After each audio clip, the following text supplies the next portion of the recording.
to soften the blow, it's going to be hard. I think there will be salary caps, across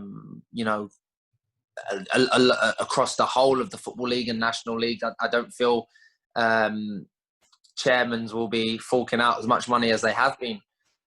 So there will be a more level playing field.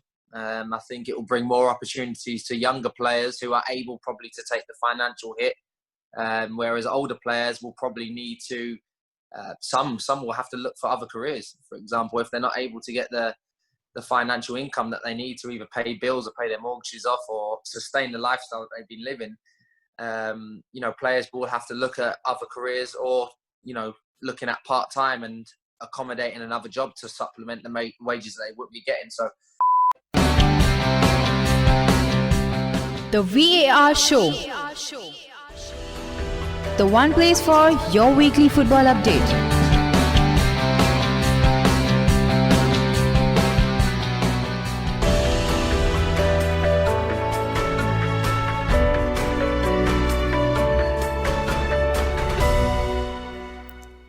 Hello, a very warm welcome to the VAR Show, the show which talks about all the various major football leagues in Italy. Today we are going to go into a theme of interviews, and we have the captain of Guyana national team, Mr. Peter Cox, with us. So without wasting much time, I would like to thank Sam for coming on the show. Thank you and welcome to the show. And I would like to begin by asking you, how are you and what are you doing these days? I'm good, thank you, brother, and thank you for having me on the show. I'm good, thank you. I'm like I say, the restrictions are lightening over here in England. We're able to now go and exercise for as long as we want. Businesses are slowly opening, bars and restaurants are slowly opening. So there's light at the end of the tunnel. We're starting to see some hope, and I'm just keeping fit. I've been training hard every day with a group of players in small groups, trying to stay fit and just make sure I'm prepared for the new season ahead. So definitely. So I'll talk about maybe a lighter topic, that is football, in comparison to what's happening all around the world, in terms of pandemic or even the other problems. So I'll talk about your career. You started from Tottenham and you have played in various divisions in England, and now you play in the lower divisions in the National League South. How is the lower divisions of England in terms of the quality or even in terms of the competitiveness? It's very competitive. But what I've noticed over the last, say, 4 or 5 years, I think when I first dropped into the National League Conference back then, you often found it was ex-pros that were dropping down out of the Football League, maybe pros that were coming to the end of their career, but predominantly men, probably at the latter 20s, 30s. You look now, and, especially last year, I noticed that there's so many young players that, have either dropped out of academies at the top level, Premier League academies, Championship academies, or players that are hungry, trying to fight and get back into the Football League. I'd say the average age has dropped significantly, and, it's ultra competitive. It's a great platform, I always say, for young players to get game time, to be seen, and ultimately, whether you're a young player or an older player, the main thing that you want to be doing is playing games and getting match time and game time. So it's a great platform for players to then get moves and try and elevate their careers up to the higher levels. And like I say, it's competitive. There is a lot of quality. Of course, you're not going to get the quality that is in the Football League. But I don't think there's too much difference between the National South, National League and League Two. I think that the quality does start showing more, probably top end League Two, League One, and so on and so forth. But no, it's been competitive and very enjoyable. So from an outsider's perspective, I have heard a lot of debates and topics about how the pandemic has hit the lower leagues and even the higher leagues, even the Premier League. I heard even the likes of Burnley were hit very badly. How has the pandemic hit the lower leagues in terms of maybe finances or even clubs going bankrupt? How is it? Well, the financial signification is the fact that lower league clubs rely heavily on gates and fans coming through the door to create revenue for their budgets. The fact that obviously now with the pandemic there's no large gatherings, and there won't be for the foreseeable future. So, you know, the knock-on effect to clubs' financial infrastructure is going to be massive. And, you know, I've heard rumours, obviously, and spoken to a few chairmen and club owners in the lower leagues. Not many want to continue their respective leagues going into the 2020-2021 season until they get the go-ahead for fans being able to come through the gates in the stadiums and being able to rejuvenate that revenue again. So, you know, that I think budgets are going to be cut massively, wages are going to be cut massively, and there will be a knock-on effect throughout, like you say, all the divisions, Premier League, all the way down to the National League and further beyond that. So, you know, it's tough for the players, it's tough for the chairmen, it's tough for the managers, club owners, etc. But that's just the situation we find ourselves in at the moment, and that's global in pretty much every industry at the moment. So, you know, like, according to your personal perspective, what can be done to make that, you know, like, maybe soften the blow in the long run? It's a good question. To soften the blow, it's going to be hard. I think there will be salary caps, you know, across the whole of the Football League and National League. I don't feel chairmen will be forking out as much money as they have been. So there will be a more level playing field.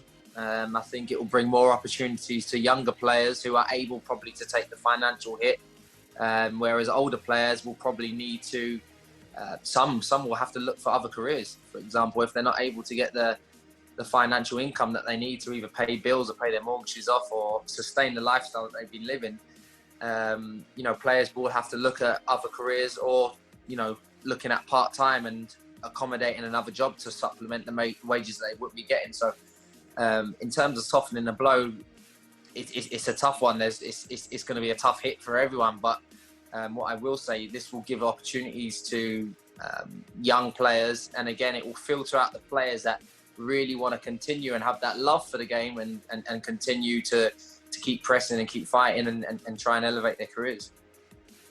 So, you know, like, I'll talk about a different perspective, that is the national team. You were born in England, but you have gone on to represent Guyana. Like, when did you make your mind up that, okay, let's go and represent them, and why? Do you know what? I think my decision was made for me, to be honest. I mean, I'd always been, you know, so interested in, you know, Guyanese national team and my heritage and my roots and culture. But obviously being born in England and, you know, being surrounded by, you know, people that, again, players that have come through the ranks at clubs and broke through into the England national team. I guess your dream when you're a kid is always to play for, you know, the country that you're born in. So it took me to an older age. Obviously, I think when I dropped down the lower leagues after coming out of Tottenham and then playing for Barnet and Boreham Wood, you know, the idea of playing for Guyana's national team, you know, it became realistic and something that I was hugely passionate about.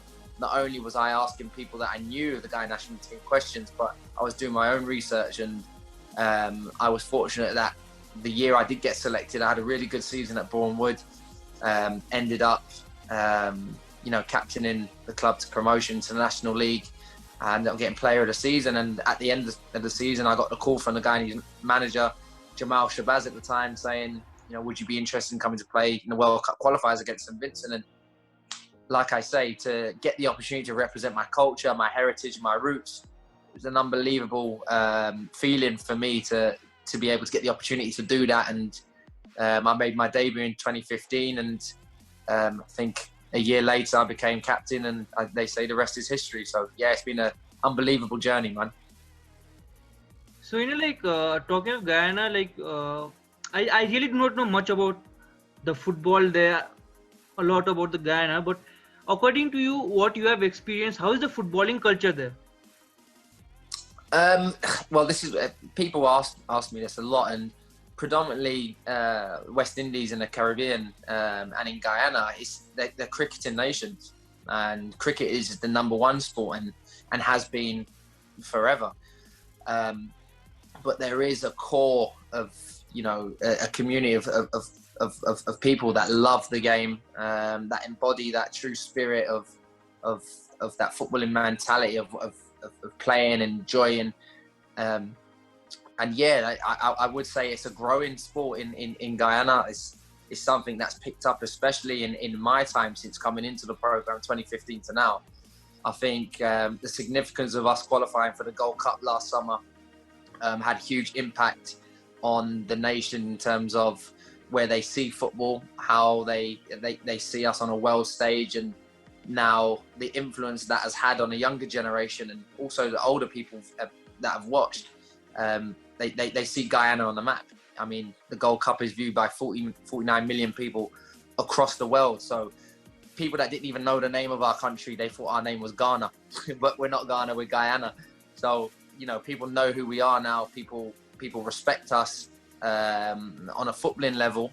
And again, that's filtered down into, the Guyanese culture. And, we just like to keep expanding and keep trying to elevate the program to new levels, man.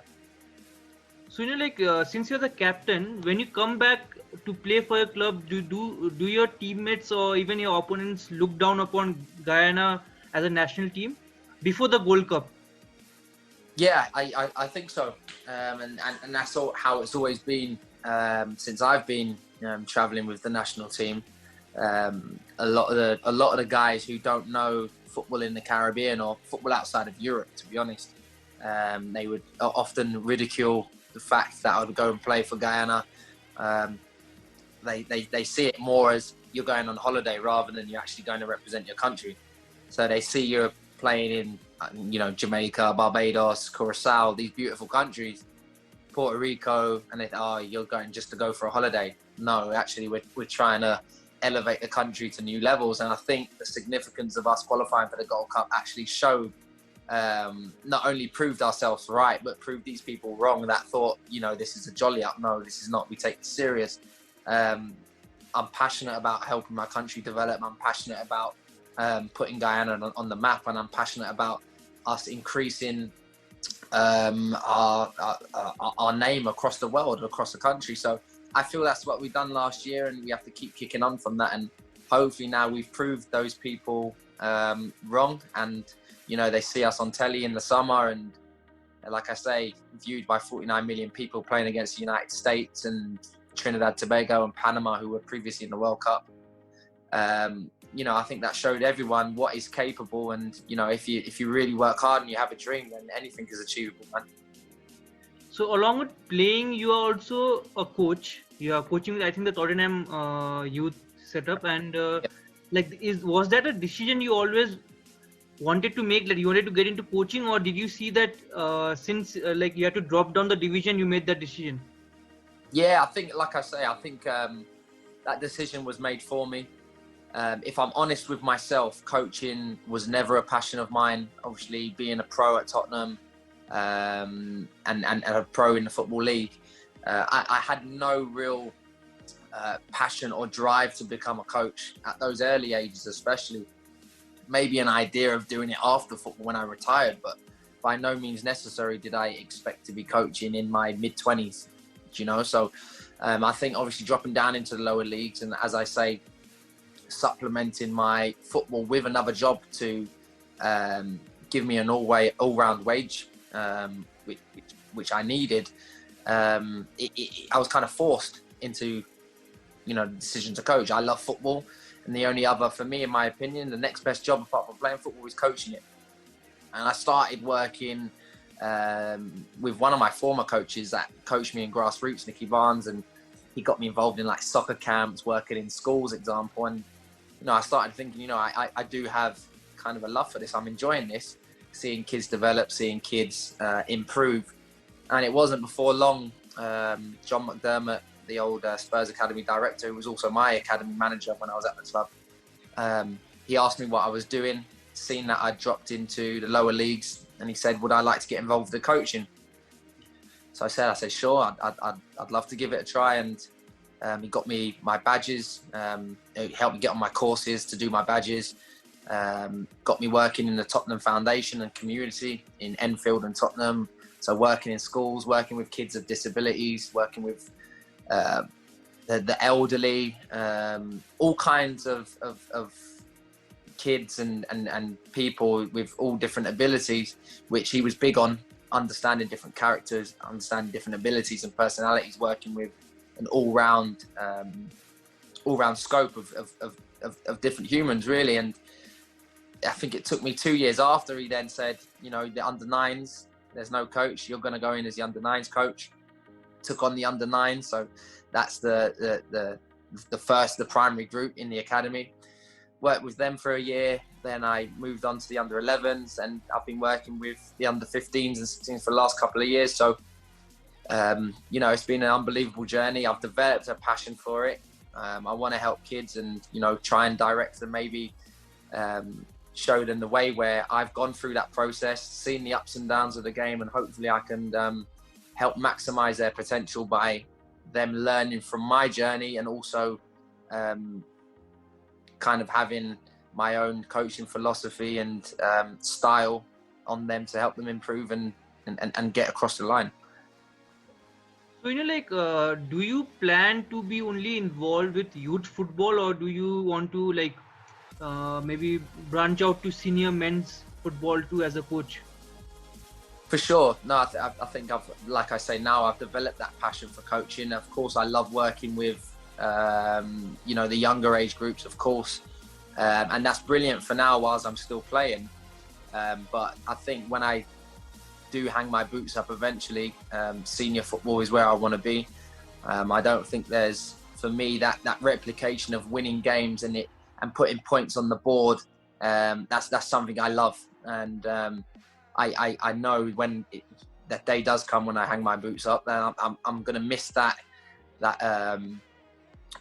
winning feeling. And of course, it's brilliant with the younger age groups, but that's primarily, it's about development. Results aren't, the be all and end all.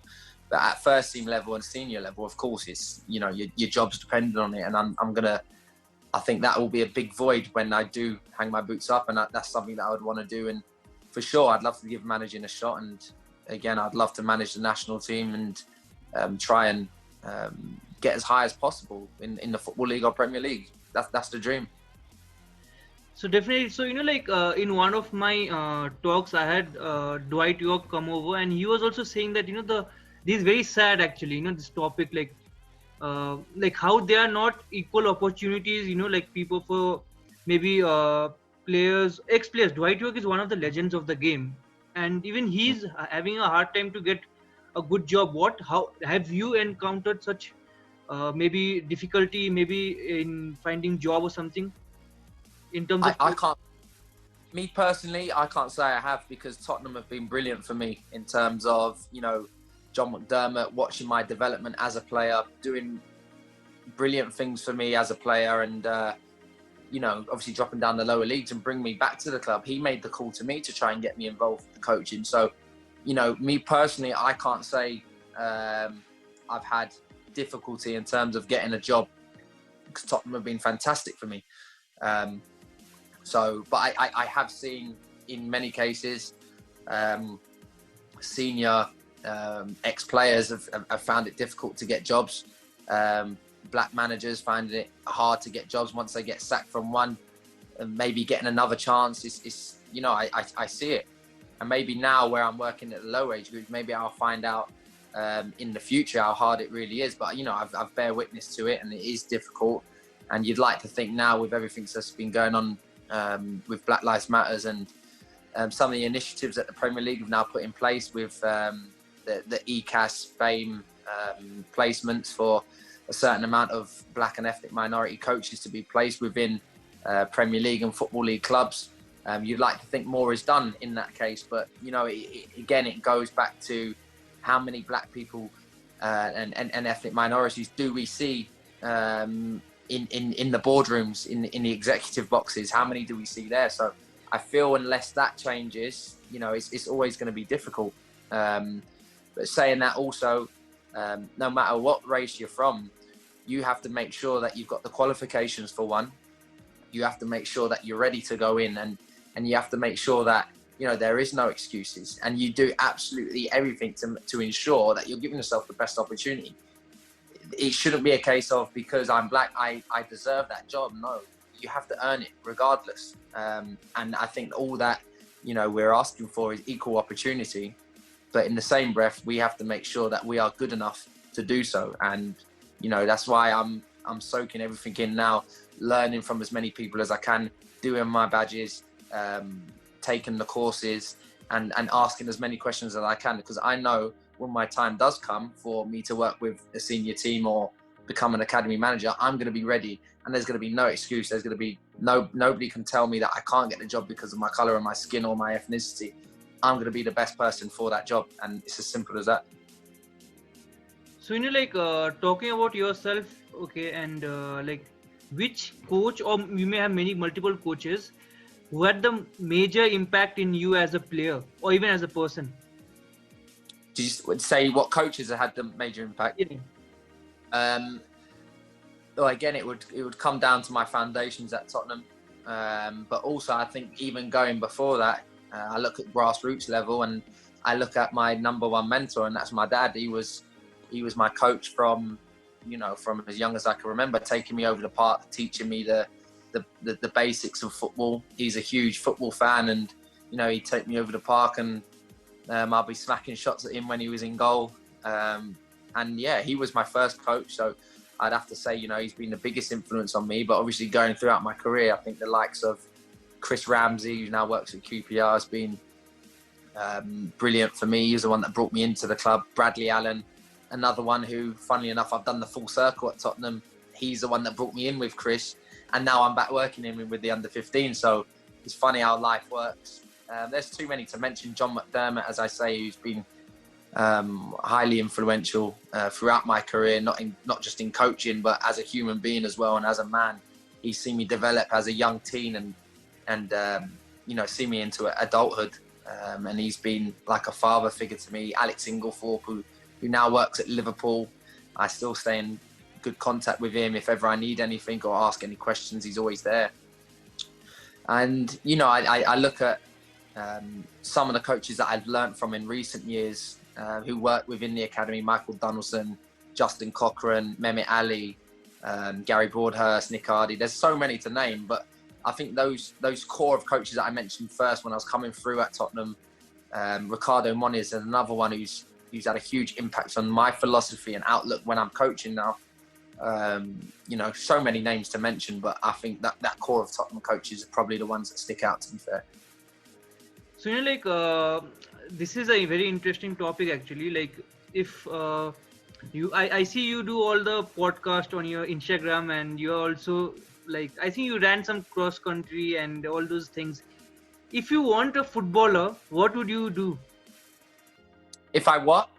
If you were not a football, or if you were not involved in football, what would you be? So no job in football at all? Yeah. Cool, blimey. I would want to do something in media. I think that passion's shown through, like you say, those podcasts and Instagram lives I've been doing. I've always, had a passion for interviewing, asking people questions. I've always loved performing. Not many people know. I've always loved to perform, whether that be acting, dancing, whatever. I've always loved to perform, and I love to be expressive. So yeah, I would definitely have something to do within performing arts or media.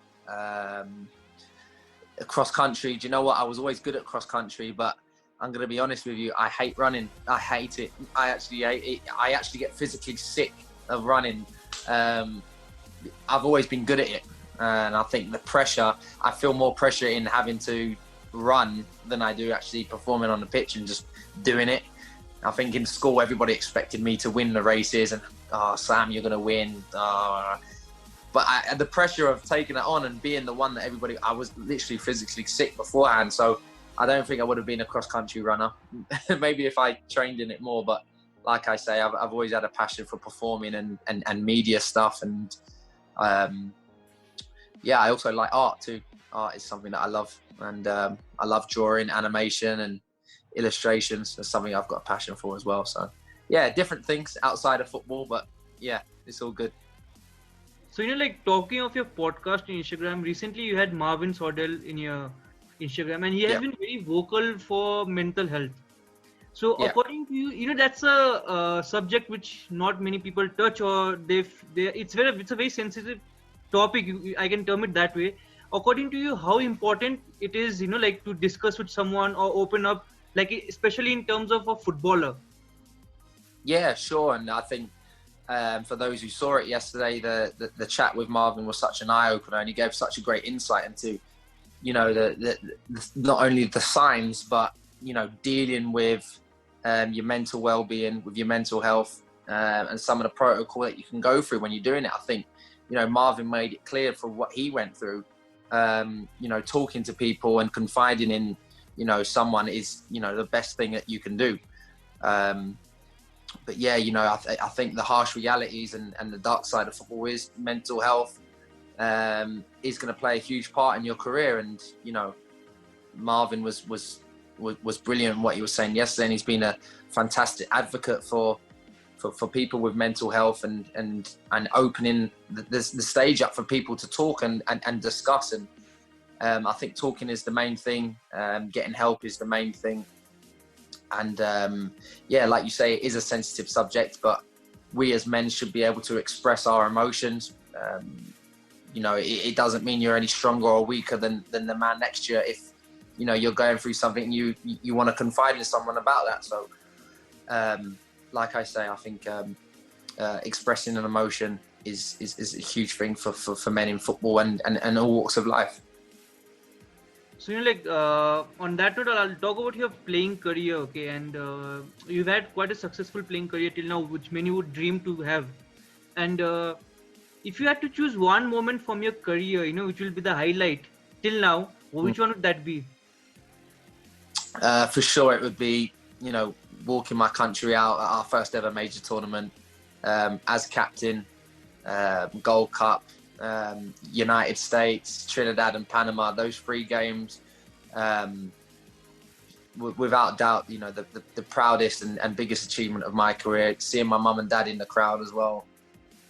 For me, getting to captain your country is, it's just the pinnacle for me, and something that I'm hugely grateful and hugely blessed to have done. And like I say, I want to continue to elevate the program. I still feel like I've got many years to give playing, and when that time does come to hang my boots up, I'll be sure to be helping elevate the program, whether that be in coaching or other ways.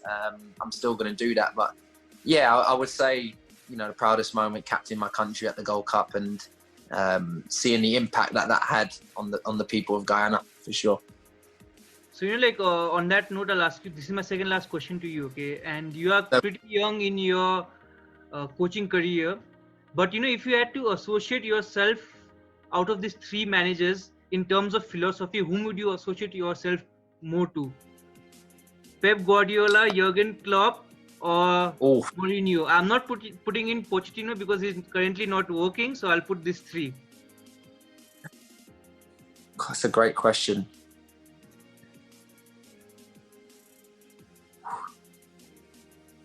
It's a really tough one, but you have to look at what Klopp's done at Liverpool over the last couple of years, and obviously speaking to players at the club, and also Alex Inglethorpe, one of my old coaches who works there now, and the relationship that he has with the players and staff alike is unbelievable. Not only is he as an unbelievable coach, and the dynamic and blend of youth and experience that he's got within that Liverpool team, and the budget that he's spent on them to create this formidable team, his man management skills, you can see clearly from the outside that he has the respect from everyone. And I think that's such a huge thing in management. Not to say that Pep or Jose don't know. Pep's doing he's done an unbelievable job wherever he's gone, and you can see he's got that as well. But I just think what Jurgen Klopp has done at Liverpool over the last 2 seasons has been nothing short of sensational. So I'd have to